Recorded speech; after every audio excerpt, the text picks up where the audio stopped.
السلام عليكم ورحمة الله وبركاته. هعمل معاكم النهاردة صينية بطاطس بالفراخ. اول حاجة هسلق الفراخ.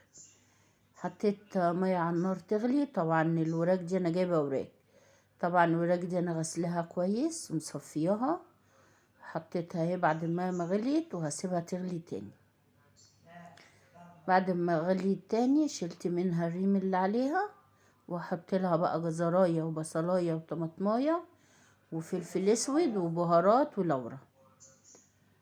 خلاص كده حطي بقى اللي انت حباه، لو في حبهان ماشي و اي حاجه انت بتحبيها من التوابل حطيها في الشوربه. هعمل بقى هوضب صينيه البطاطس. جبت الصينيه اللي هعمل فيها البطاطس، قطعت فيها بصله كبيره شرايح وقطعه وواحدتين فلفل رومي شرايح، وحطيت التوابل فلفل اسود وبهارات وكزبره وبابريكا وورق لورا مطحون وملح وايه، وهدعكها كده عشان انا هعملها ني في ني. خلاص كده. الطماطم انا ضربها وحاطه فيها قرنين فلفل حامي ومرق الدجاج. حطيت عصير الطماطم وهقلب بقى كله مع بعضه.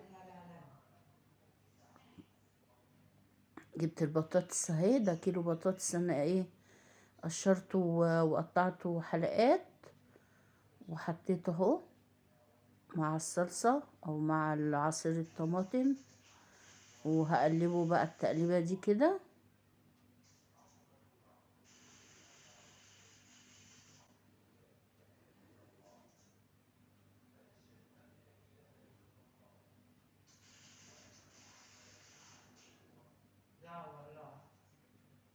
هحط له بقى السمنة، معلقة سمنة حلوة كده وزعها على الصينية.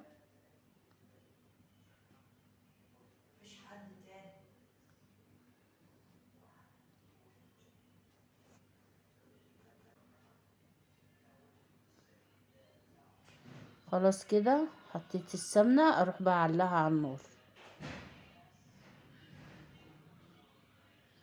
علقتها على النار اهي. هزودها، كانت الفراخ اتسلقت شلتها من الشوربة وبزود الصينية شوربة عشان البطاطس تستوي، ومش عايزة انا انشفها، يعني مش عايزاها صينية بطاطس ناشفة، لا انا بحبها تبقى فيها طماطم صلصة.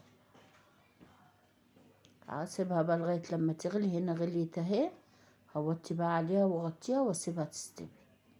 هنا كانت خلاص استوت. هحط عليها بقى الوراك. الصلصة اللي على الوراك دي من نفس الصلصة بتاعت البطاطس.